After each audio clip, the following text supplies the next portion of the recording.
ایک چھوٹی سی باچی ہوں، میرا بچپن سہانا ہے،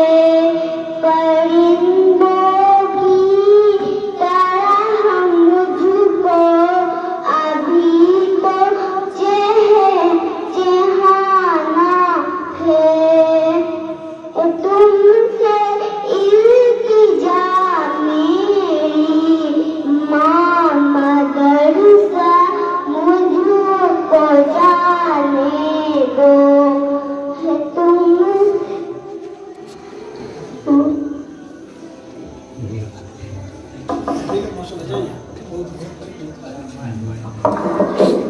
ماشاء اللہ، بہت ہی خوب۔ اب میں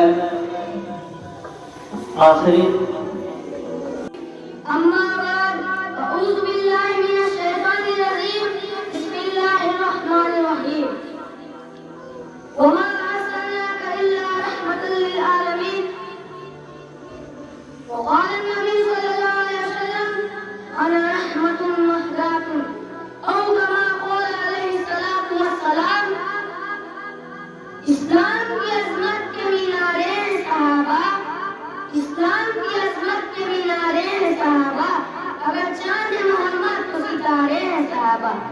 صدر محترم اور حاضرین جلسہ، آج میں جس موضوع پر سرف کلام حاصل کر رہا ہوں وہ ہے رحمت للعالمین صلی اللہ علیہ وسلم۔ حضور صلی اللہ علیہ وسلم کی ذات نام جامعی کمالات باقی تھی، حضور صلی اللہ علیہ وسلم کی تقدس بھی لامحدود ہے، اسی طرح حضور صلی اللہ علیہ وسلم کی بدعت بھی لامحدود ہے۔ قرآن کریم کے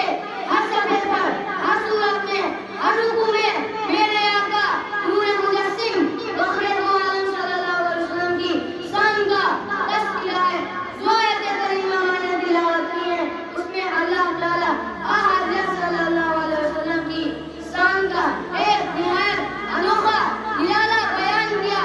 قرآن کہتا ہے وَمَا أَرْسَلْنَاكَ إِلَّا رَحْمَةً لِّلْعَالَمِينَ، اے پیغمبر ہم نے تجھے تمام جہانوں کے لیے رحمت بنا کر بھیجا۔ اے دلبر ہم نے تجھے ایک علاقے کے لیے نہیں، ایک دستور کے لیے نہیں، ایک قوم کے لیے نہیں، ایک ملک کے لیے نہیں، ایک دور کے لیے نہیں، بلکہ دنیا میں جتنے جہاں ہیں ہر جگہ کے لیے، ہر عالم کے لیے آپ رحمت ہے۔ عالم آخرت کے لیے آپ رحمت ہے، عالم اولاد کے لیے آپ رحمت ہے، عالم ملکوت کے لیے آپ رحمت ہے، عالم جبروت کے لیے آپ رحمت ہے، عالم انسانیت کے لیے آپ رحمت ہے، تقدس کے لیے آپ رحمت ہے، عرش مولا کے لیے آپ رحمت ہے، فرشتوں کے لیے آپ رحمت ہے، جوانوں کے لیے آپ رحمت ہے، رئیسوں کے لیے آپ رحمت ہے،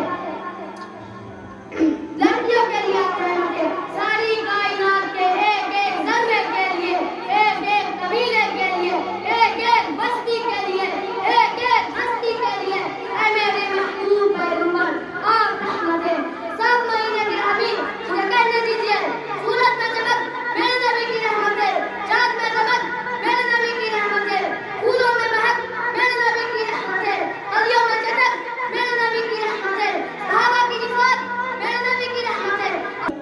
أما بعد فقد قال الله تعالى في القرآن المجيد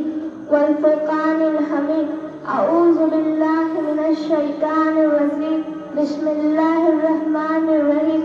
وقرن في بيوتكن ولا تبرجن تبرج الجاهلية الأولى وقال النبي صلى الله عليه وسلم إن المرأة عورة صدق الله العظيم۔ عظیم محترم حضرات، آج کی محفل میں آپ حضرات کے سامنے میں کب اور کس طرح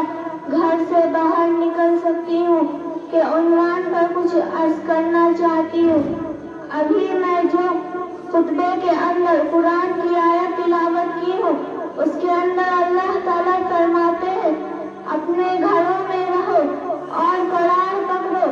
اور زمانے جاہلیت کی طرح بے پردہ مت پھرو۔